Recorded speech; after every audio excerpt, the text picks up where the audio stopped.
welcome to a very special episode of The Angry Astronaut. I have with me today Victor Ertl, who is the head of business development at the Exploration Company. And for those of you who may remember my previous video about their Nix spacecraft, sort of a brief overview of what I called the European Crew Dragon, we're going to get a lot more in depth about this spacecraft today and about the Exploration Company. Victor, thank you so much for joining us today. Thank you, Jordan. Thanks a lot for the introduction. Happy to be here. Wonderful. So first of all, tell me something about your company. You got 20 people I've noticed, and how you got started and your relationship with the European Space Agency, because you talk about them quite a bit. So by now, we are actually not 1 year old. So we have been founded in July 2021 and just have recently celebrated our very first anniversary in Bordeaux, which is another site that we have in south of France. And we're now already more than 35 people, colleagues in the team, so growing quite fast. And with respect to the company where we stand today, we have now secured close to 11.2 billion euros of a seed investment, and we're starting in September with our Series A investment round, which we aim to finalize and to finish by February next year. And we're aiming for 15 to 20 million of investment in this round. And regarding your question to the European Space Agency, we're working very closely with them together because, of course, we see them as a key customer, key enabler and partner, not only a customer, but also a partner, for, on the one hand, demonstrating technology on both sides, right, for them, but also our technology. But we also would like to be a provider for their cargo missions, for the future technology demonstrations or microgravity experiments, these kind of directions. So we're in close collaboration with them, working together with them, and trying to have like an official partnership agreement with them. Wonderful. Thank you very much. Let's talk a little bit more about the Nix. How does it differ from Dragon? I mean, it's not a human-rated ship yet, just to be clear, obviously, about that. Get that out of the way. But how does it differ, say, from Dragon, or for perhaps a Progress resupply ship or something from the Russians or something along those lines? Yeah. So it actually looks similar to Dragon, right? The design is very familiar, right? So we're actually working using heritage, right, which is existing. We don't want to reinvent the wheel here again. But how we see our unique selling points is that we want to really be affordable in the sense that we can reduce costs in bringing cargo or gravity experiments, technology demonstrations into low Earth orbits, and later on also to the moon. I mean, that's one of the big differentiators we get, that we can also take the capsule when we have our propulsion system, our own propulsion system developed, and bring it actually to the moon, where it can then land and bring cargo to the lunar surface, but also to the lunar gateway or the space stations around the moon. And in the sense that we want to be sustainable, not only being able to reuse the capsule after it actually returns back on Earth, but also we are planning to have refuelability available, so that it can actually refuel the capsule and the system in space. That's why we're working on the self-sustained propulsion system that you can then, you might know that you can actually produce on the moon with using water, helium-3. So having like an opportunity to refuel actually the vehicle and then bring really a sustainable spacecraft, meaning that you don't always need to launch from Earth the capsule and the service module, where you can actually stay in space. And that's really our long-term vision, where we want to become like the space logistics provider, connecting, the lunar economy with the low Earth economy and also Earth economy, right? So that we can actually bring back and forth cargo, experiments, food, these kind of things in this environment. And human rated, I mean, we had a plan in the capsule. I mean, we could potentially have 4 to 6 astronauts in the capsule and could host them, and we're aiming for this in the very long term. But we start unmanned because we need, of course, to show that we can actually have to demonstrate the technology available. We need to demonstrate the technology and we did also to certify the technology at some point, right? And so the plan is to do this step by step with all the missions that we're doing until then. And the other third big point and selling point, I would say, is that we want to be open in that sense that we want to offer this to also non-space companies and non-space industries to get access to space. So we're working not also only on the hardware, but also on the software, so that we can have kind of a digital twin of the spacecraft, so that you as a private person or as a company that is actually not familiar with space at all, that you can actually create a digital twin of your experiment, of the payload. You can see the interfaces, the power units, how can you create an experiment on board of such a spacecraft and perform your tech demonstration, your experiment, or your marketing, advertising campaign on such a vehicle. So for us, it's very important also that you can, this is the idea about democratizing space exploration, to also give to everyone, artists, education, entertainment industry, to give everyone the opportunity to get to space. And that's for us very, very important. And we're also launch agnostic, which I think is also very nice and unique. So we want to be able to fly with Ariane 6, but also with the Falcon 9 rocket. So it's also, I think, a distinguisher from the Crew module. Are you capable of also launching using the Neutron with its 5-meter fairing in theory?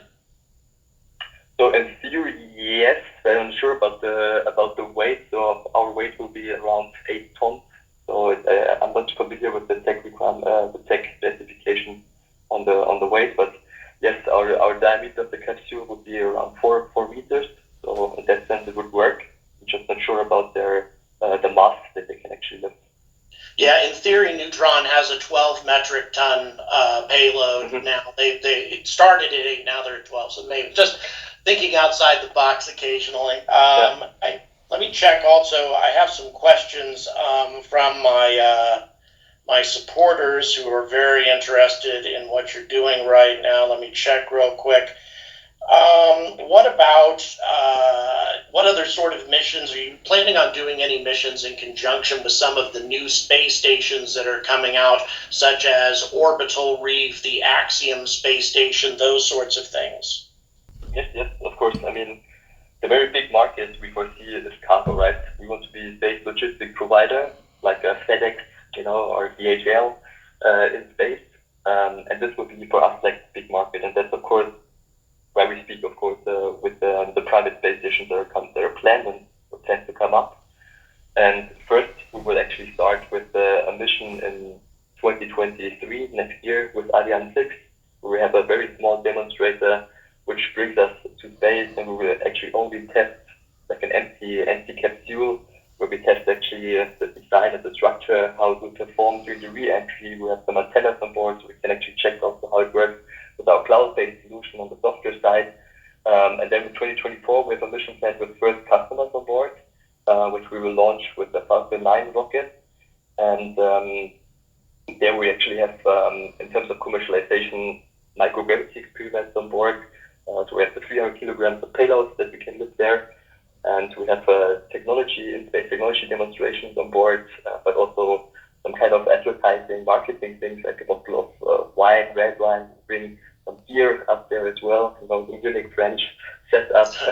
And we want to show there that we can actually perform the re-entry, that the parachute system is working. So we will stay there for 3 hours in microgravity. It's not too long. It will be only the capsule, 2.5 meter diameter, so the smaller scale of the capsule that we will launch there. But for us, it's a demonstrator that we can see, okay, the parachute system is working. We can host our first customers. We can learn also from the customers what kind of interfaces, environments they need. And then in 2026, we will have the very first mission, which is the maiden flight of Next Earth, where we have really the full capacity of the 4 tons with the 4 meter diameter capsule. But there's more also to show that we can actually stay in orbit for 6 months. And after the 6 months, being able to re-enter back on Earth. And then we will have similar customers like microgravity experiments, entertainment, maybe some security customers. And 2027 is for us like the milestone that we're currently planning. Maybe it will happen earlier, the docking, so that we actually show that we can dock on private space stations. That we can dock on the International Space Station, so that we can deliver space where we want to show progressively and incrementally the development of the technology, and starting from microgravity, space demonstrations, and then going further to space cargo docking on space stations. And then, of course, we are then in discussions with these private space stations, also with ESA, of course, for international space stations, to make this happen. Well, that's very exciting. I'm well acquainted with Sierra Space and the folks who are working on Orbital Reef. So I'd be very interested to hear what they have to say about all that.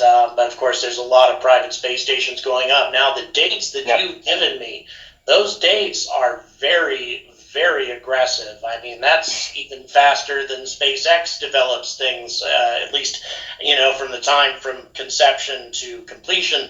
What are your plans on getting all of that done? Do you have anything tangible built right now? So, yes, for the first mission with Ariane 6, there we have been selected by the European Space Agency as one of the 7 companies being part of the maiden flight. And you probably have heard that the launch has been postponed. So it was planned for December this year, and is now postponed to next year. And the selection happened in January this year.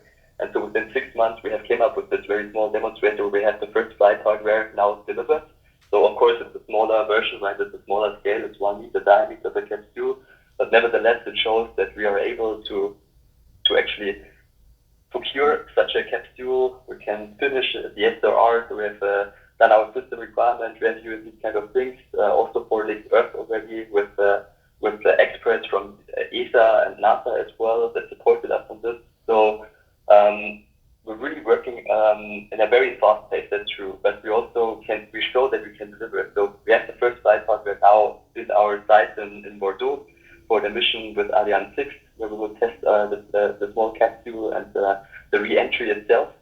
And we also have already first customers, like 80% booked from this mission in 2024, which also shows the interest that there is a market and that there is customers that want to fly with us in 2024. So yeah, I think we are on a good track. For the moment, everything is on track. We also procured a lot of things, LLIs that we need for the mission in 2024. So we are planning also this ahead in advance, and all signs are on green for the moment. Yeah. Wow. Well, I'm obviously not going to ask you to make any commitments right now, but I'm going to be in Europe in less than 30 days. I would be delighted to see some of this stuff at some point, but that, of course, I'm sure is not entirely up to you. Let's move on real quick. The propulsion system, you've talked a little bit about that. Can you elaborate again about, first of all, what sort of propellant does it use? What kind of thrust does it have? Are you familiar with that, or those statistics you're allowed to share? So in terms of the thrust, to be honest with you, I don't have the numbers by heart in my head. We're using LOX methane as a propellant, so it's the same methodology as also SpaceX is doing it. So we're actually complementary in that sense with SpaceX as well. We decided to go for LOX methane because also having the opportunity to refuel that in space, so that's actually our ambition, to have this opportunity then to go to the moon, having helium-3 there and water to be able to produce LOX methane, and then actually having an opportunity to refuel our vehicle in space, because this is actually the enabler, to go actually into deep space and go further, and being able to actually provide the space logistics that we intend to have it, connecting the different economies, lunar economy and low Earth economy. Now, my understanding is that, and maybe there have been discoveries made since this time, that manufacturing in situ methane on the moon is very difficult because of a lack of carbon for the Sabatier method. Do you have some other plan to make the methane in space? So we're working at the moment with partners on the topic. So we have the concept that we came up with a partner here in Europe, and we're currently working on a business plan actually to also get some support on European side to actually develop this technology. So there's just at the moment concepts that we're working on and a business plan. And the idea is actually to create a kit kits that you can actually offer also on the market. So that would be our approach to take it and to offer this to other companies, to satellite providers or to other spacecraft providers that can actually use it, and you have like a standard interface in the future where you can actually connect to. This would be our aim. But you're right, it's a very early stage. We have just concepts that we have in mind that we're discussing with partners and that we would like to test and to also demonstrate then using our vehicle. Well, that's exciting. If you can find a way to manufacture methane on the moon, that would be a massive technological breakthrough that would help not only you, but a lot of different spaceflight providers. That's exciting stuff indeed. Okay, so you have listed as about a price point for your demonstrator mission, 5,000 euros per kilo, which of course is very, very aggressive pricing. Do you have any other price points that you've laid out for the future, for future missions, like how much you're going to charge, for a regular mission to orbit? How much might you charge to go to the lunar gateway? How much might you charge to actually go all the way to the lunar surface? Have you thought these things through at all? Yes.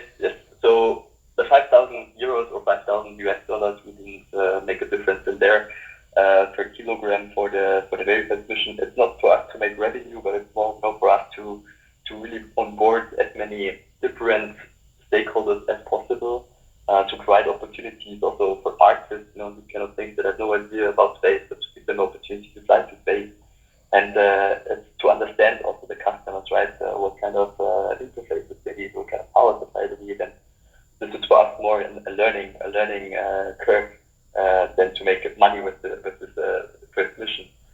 Later on, the idea is to offer for low Earth orbit per kilogram for $25,000 or euros, where today you would pay, depending on which launcher you use and which mission you fly, $100,000.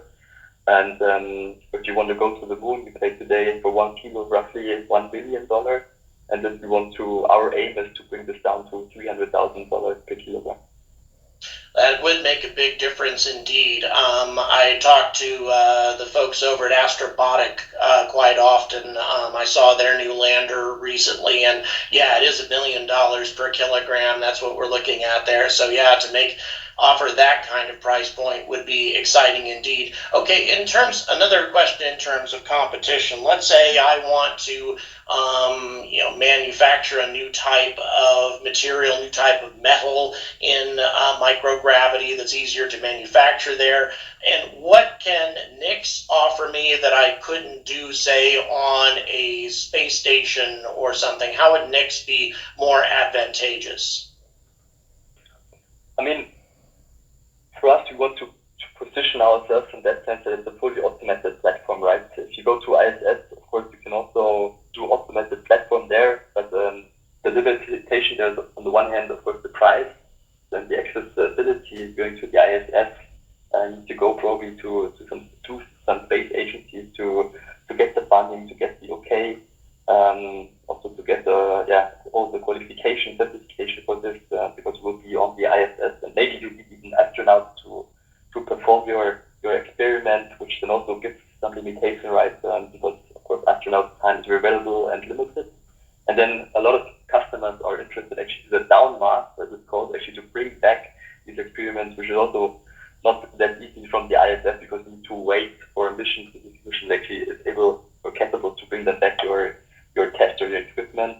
And where we see ourselves is that we can just make it much more easier, this access to low Earth orbit for this kind of testing, for kind of manufacturing of new materials, research in microgravity.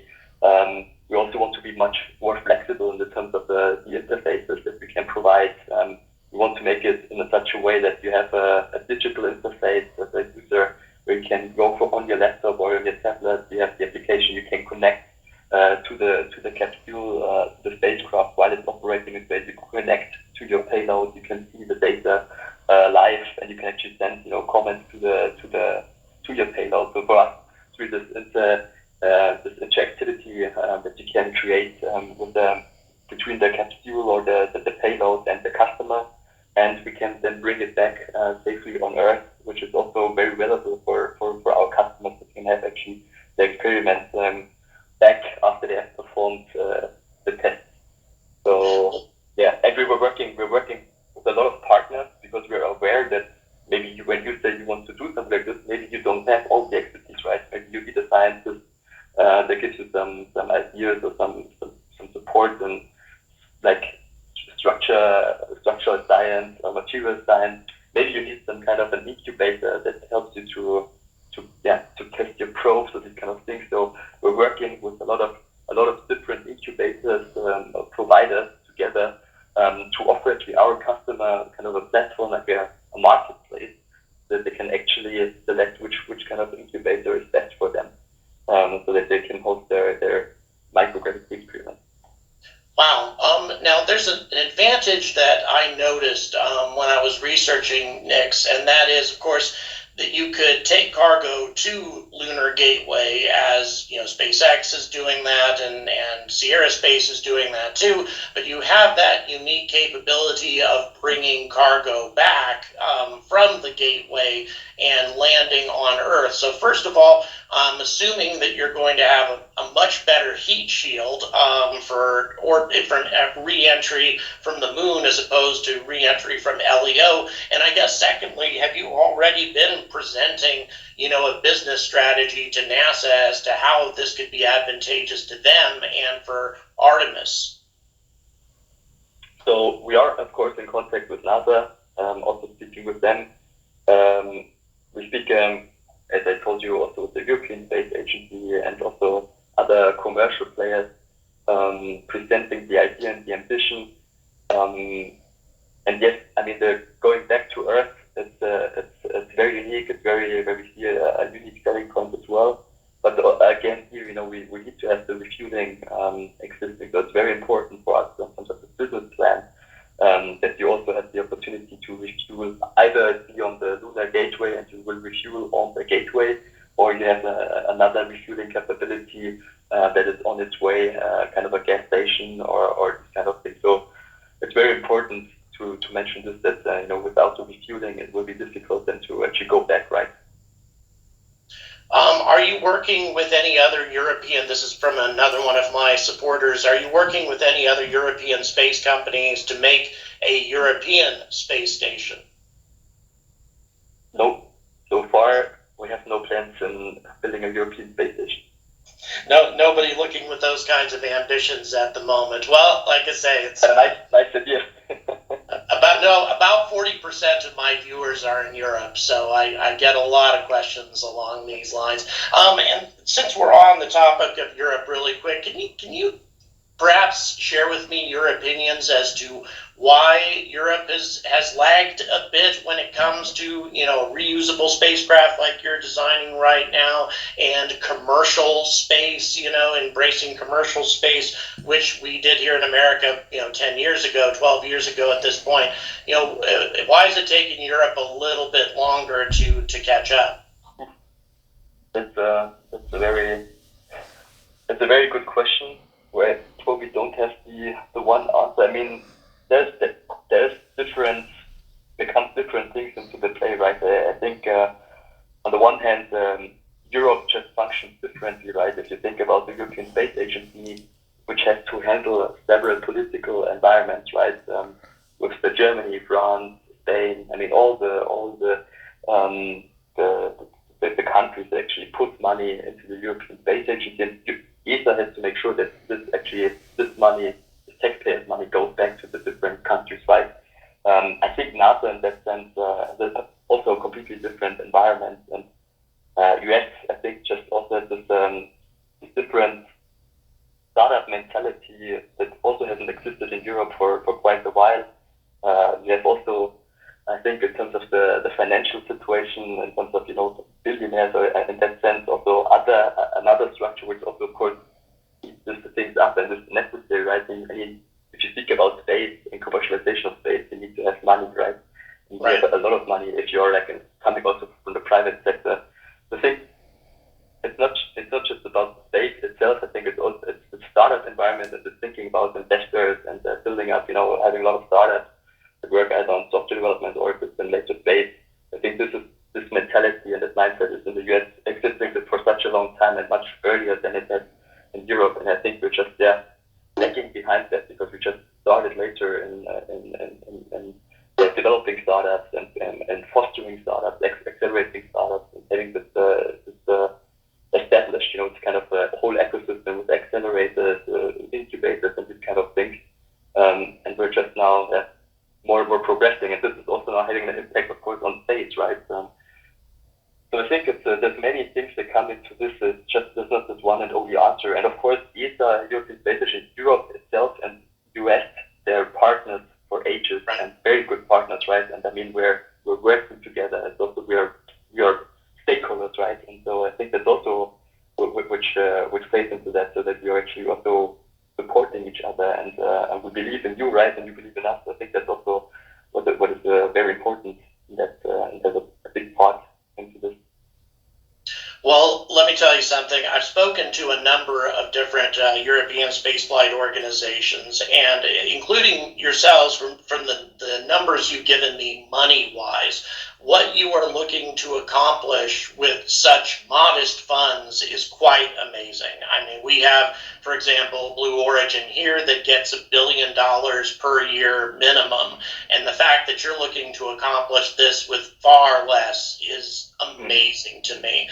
I don't know how you're going to do it, and I'm not even going to ask, to be honest. I'm taking at your word that you guys can accomplish this. The fact that you're going to be able to put something this ambitious in space within the next few years with tens of millions of euros as opposed to billions of euros blows my mind. So I applaud you and your company, and I look forward to talking to you in the future. We have run out of time, sadly, but I once again want to thank you very sincerely for joining me today. It's made a big difference. Thank you, Jordan. It was my pleasure, and you're always welcome to do this again. And let me know when you are in Europe, and then we can also organize something. And until spaceflight organizations in my country can do these kinds of things with these kinds of modest funds, I urge all of you to stay angry about space.